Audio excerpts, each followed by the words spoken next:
Calm, focus, happiness. Reach new heights of calm, focus, and happiness here on Mindfulness Mode with me, your host and mindfulness life coach, Bruce Langford. Mindful Tribe, a lot of you have reached out to me and you've talked about anxiety, you've talked about different kinds of stress that you have and how mindfulness has helped you. Well, today I have an expert on who has been working in this field for quite a long time, and she's written a book that she sent me a few weeks ago, and I have thoroughly enjoyed it.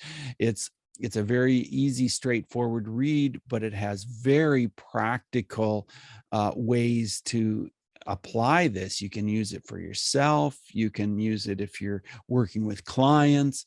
It's a very, very well-written book, and a book that's easy to digest. And that book is called Fear Traps. Now, I'm here today with the author of this book, Dr. Nancy Stella. Dr. Stella, are you in mindfulness mode today? Yes, I am. Thank you, Bruce, for having me on. I appreciate it, and I've enjoyed your podcasts. Thank you so much. Yeah, it's a real pleasure to have the opportunity to talk to you today. So, Dr. Stella, what does mindfulness mean to you? That's a good question. And I have clients ask me that all the time. What exactly is mindfulness? And the simplest way that I can present it is say, by just being present in the moment, by focusing on whatever has your intention in the moment. It could be a feeling, it could be something that you see, being present.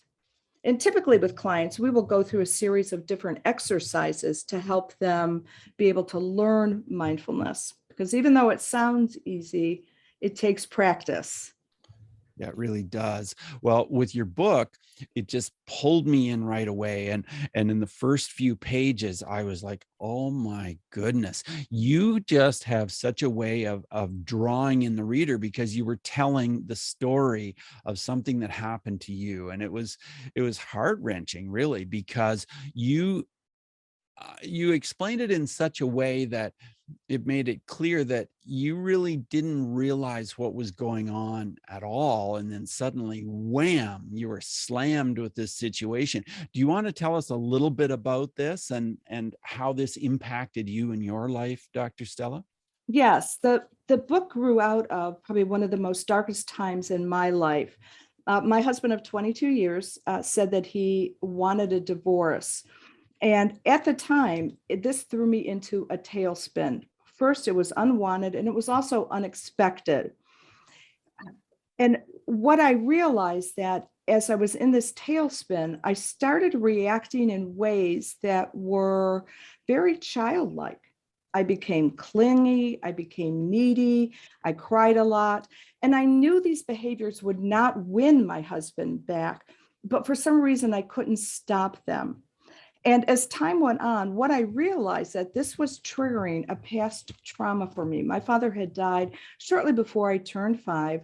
And when he died, our family went into chaos. And I was like a typical 5-year-old, clingy, needy, and cried a lot. And I realized I was reenacting that trauma. I was reacting to the loss of my husband like I reacted to the abandonment that I felt at 5 years old. And once I realized that, I was able to begin the process of healing. I realized that the trigger of past traumas that were unresolved were coming forth in present day. And part of what happens when we are triggered is that even though we are chronologically one age, so when my husband wanted a divorce, I was in my 40s. When my father died, I was 5. Even though I was an adult woman and I spoke like an adult woman, I was reacting like that 5-year-old. So triggers from our past can throw us back to an early developmental age. And when it does that, we problem solve at that age, which may have worked at an earlier age, but not as an adult.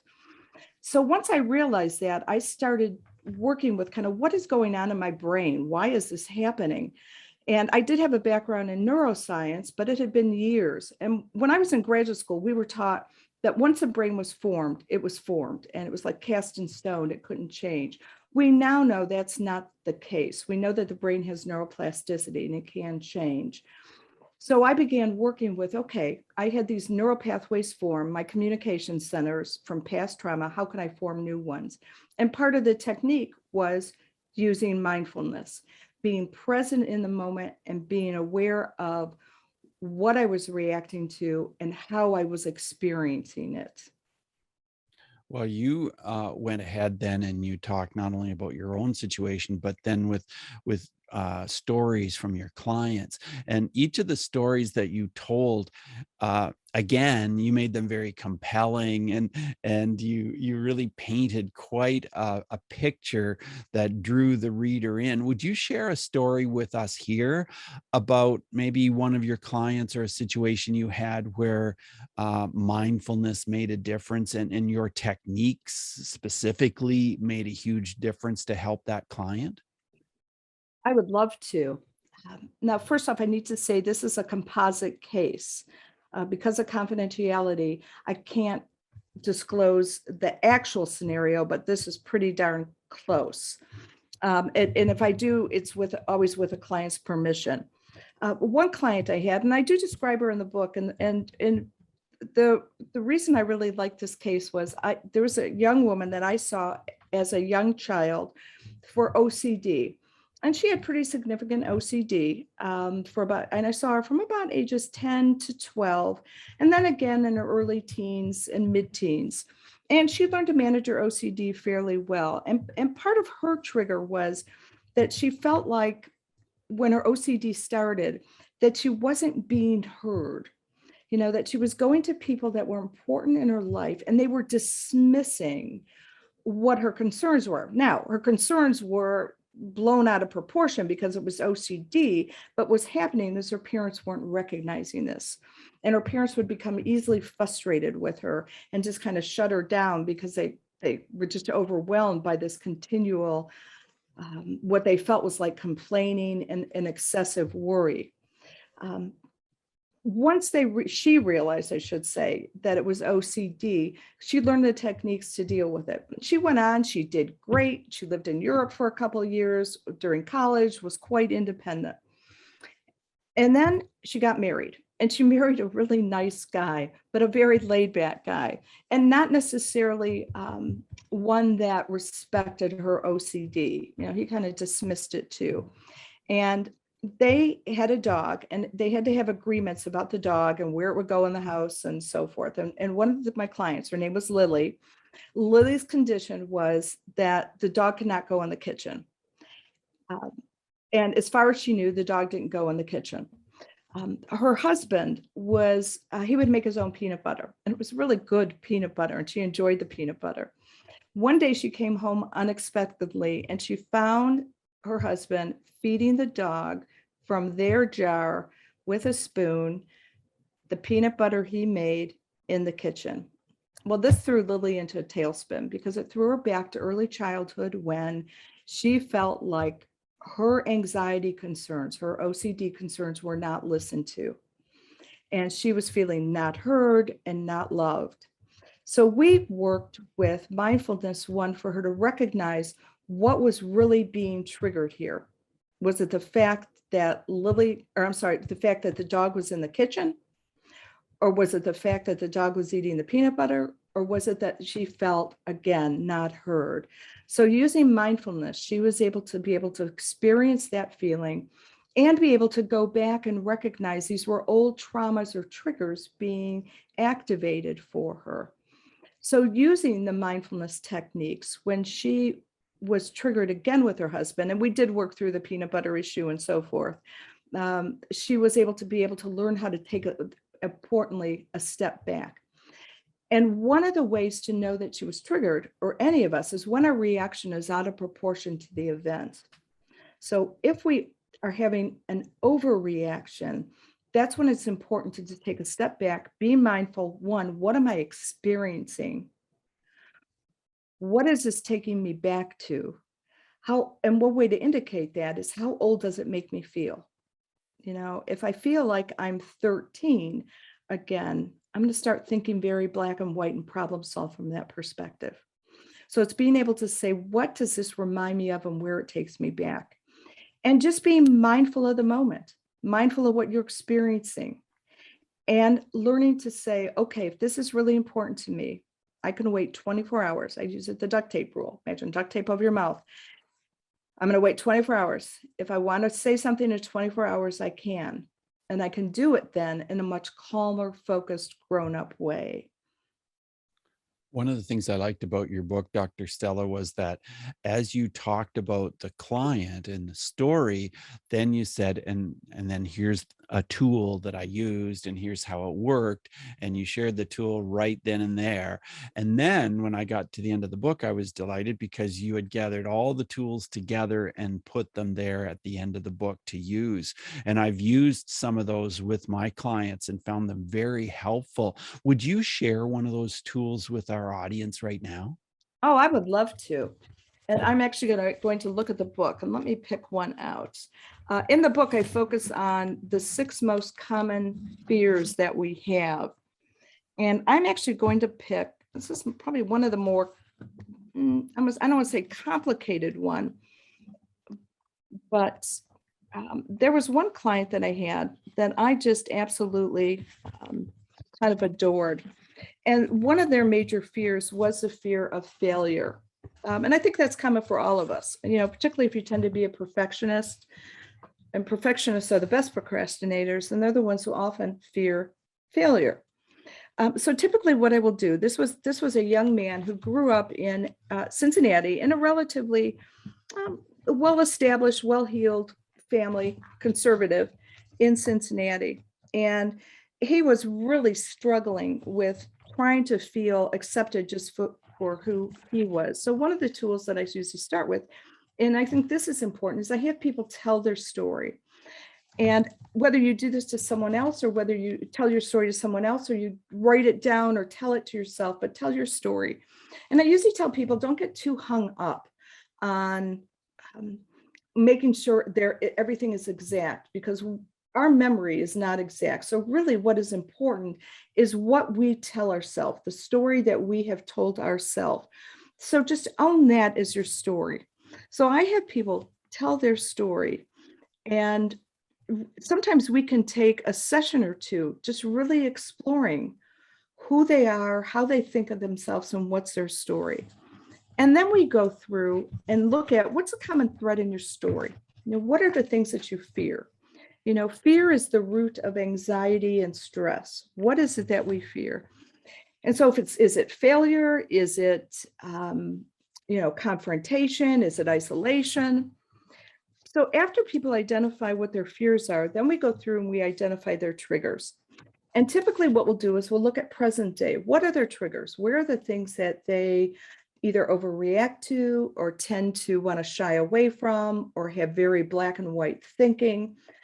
Once they can identify their triggers, and typically there's more than one, and you're triggered again by your own internal reaction, is we begin people having face those triggers. And so, for example, somebody who's a fear of failure is often a perfectionist, and a trigger often is being faced with their own imperfections and being able to embrace their own imperfections. And once they can look at those triggers, we then begin to focus on what are their thoughts around their triggers and what are their feelings about that. Oftentimes we believe what we feel and what we think. And what's really interesting as humans, our feelings and thoughts don't always tell us the truth.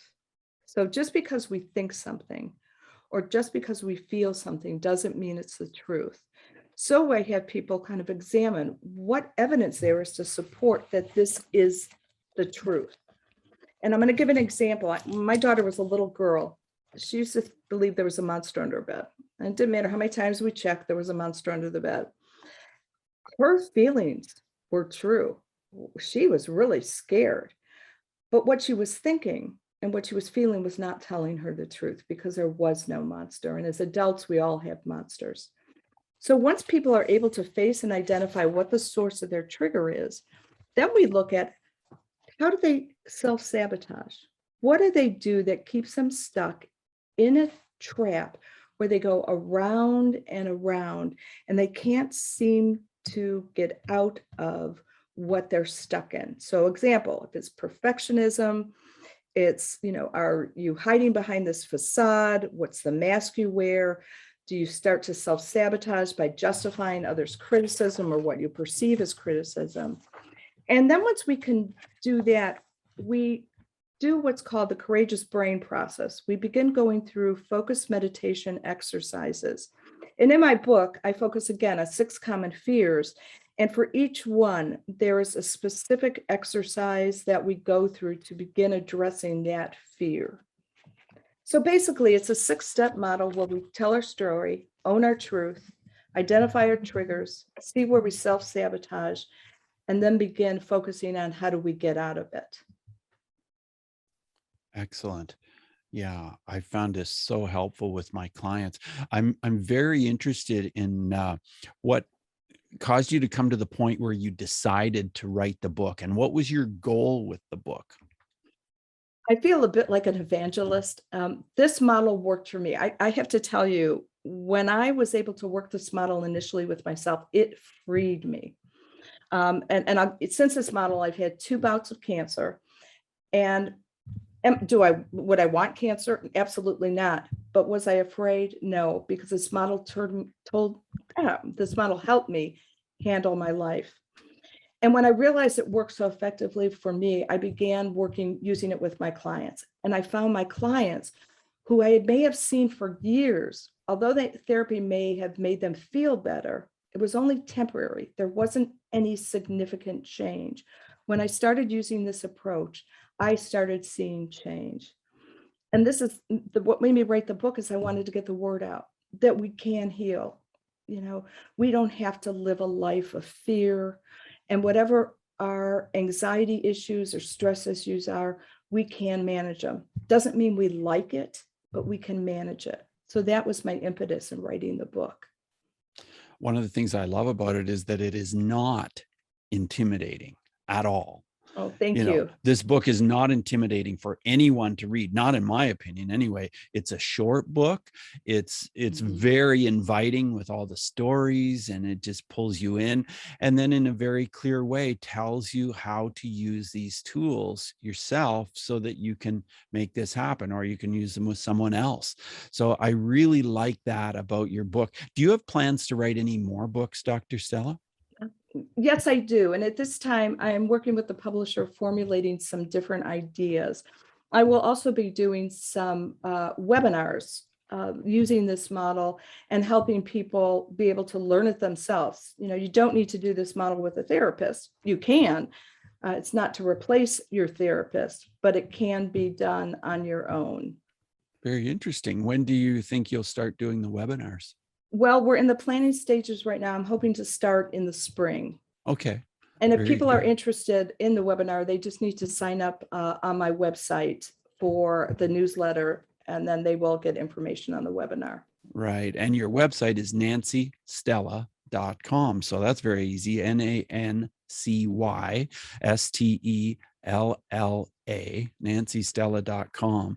And definitely, I would encourage you to purchase the book, and you can get the book on Amazon or Barnes and Noble. And it's just a great book to have in your collection of books.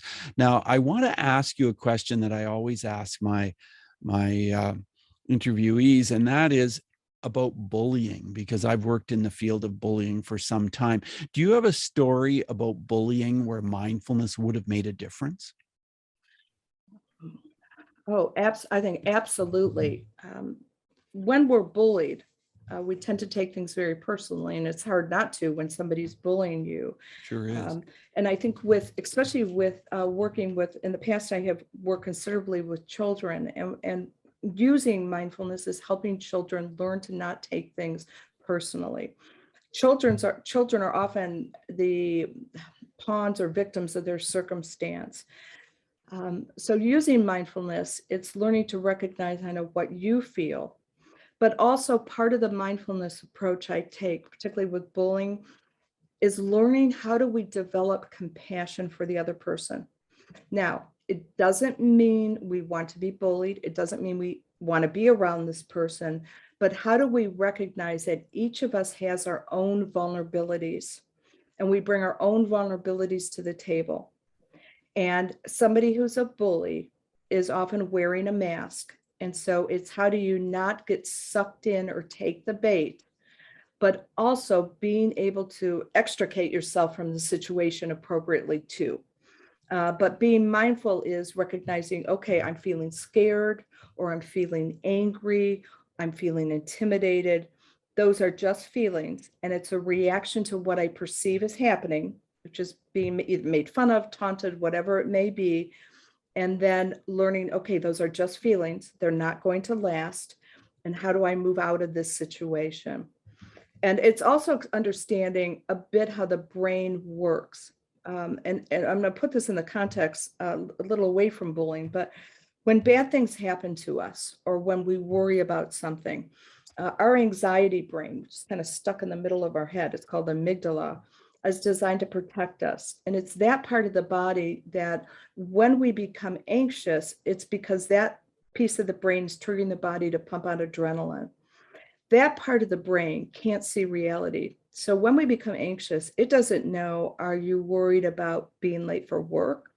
Are you worried about being bullied? Are you worried about a tiger chasing you? All it knows is that when the smart brain, and that's a bit crude, but our frontal lobes, right behind our forehead, is worried about something or thinking about something, that anxiety brain wants to keep you safe. The problem is the more anxious you get in a situation, the more emotional you get and the less logical. And that's why oftentimes in bullying, people are afraid, or they can be embarrassed. And so it's important to be able to take a step back, kind of recognize, okay, I'm operating on my emotional brain. I just really shouldn't react right now, except to get myself safe. Okay. And not take the bait.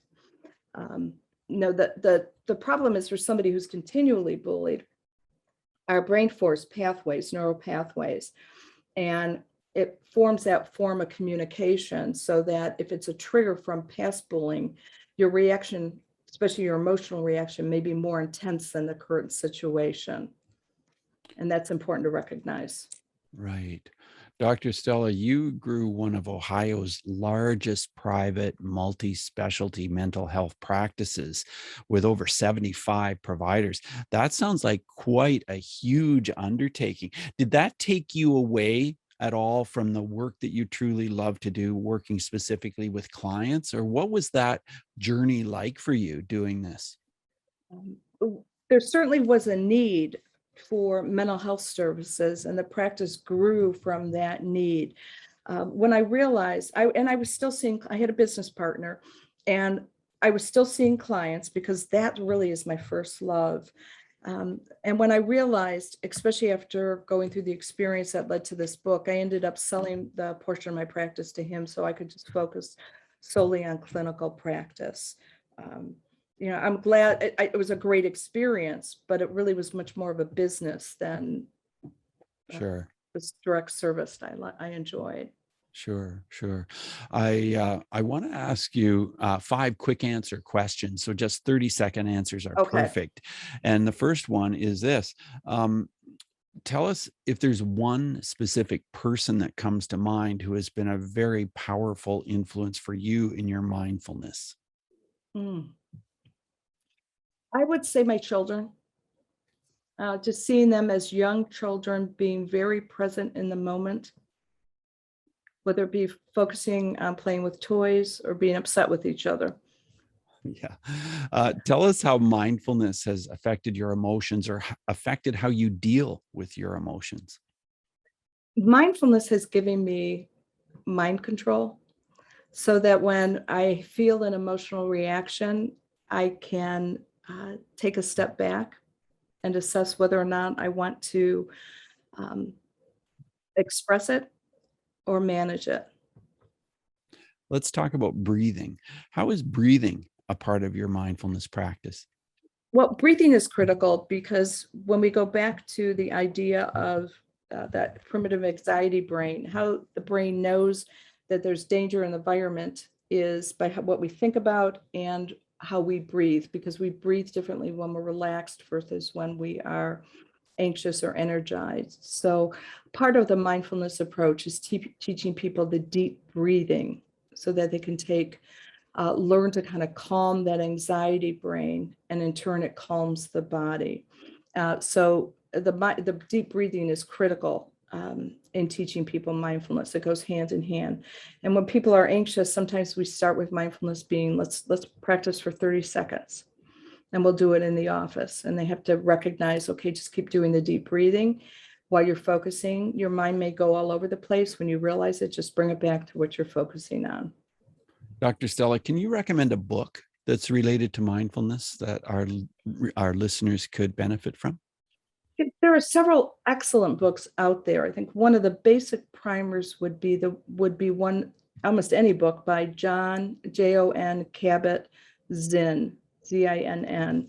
And if you look on Amazon, you will see a number of his books. He's one of the first people to kind of bring mindfulness meditation into the US from the Eastern tradition. It's not religious based, but focus on mindfulness. I think that's a good primer. Yeah, his books are excellent. They really are. Are there any apps that you recommend that can help with mindfulness? There are so many. Typically, what I'll recommend to a client is try different apps and find which one you like before you buy it, because usually there's a free trial period or samples. One that I like is Aura, Aura. And what I like about that one is, even if you don't subscribe to the app, you'll get brief, like 3-minute, 4-minute mindfulness meditations each day based on what you feel you struggle with. I think that's an excellent app. Right. Great. I'll put that in our show notes at mindfulnessmode.com. So, Dr. Stella, I'm very interested in your personal journey with meditation. Do you meditate every day? And now this isn't part of our short answer questions, but I just wanted to ask you about your own practices personally. Mm-hmm. I do meditate every day. Or almost every day. I don't want to make this an all or none. And the meditations that I find the most useful is what I refer to as a meta meditation.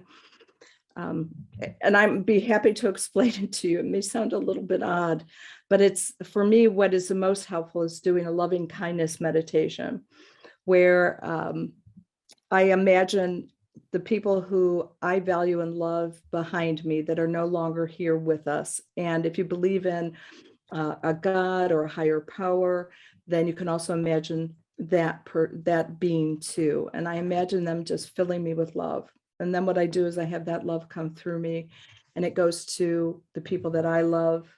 It goes to the people that I come in contact with, and it goes to the people I have issues with. So, and that's the most difficult one. And for me, that is a meditation that I do. Another meditation that I will do on occasion is I will listen to chanting. Very good. Yeah. The book is called Fear Traps: Escape the Triggers That Keep You Stuck by Dr. Nancy Stella.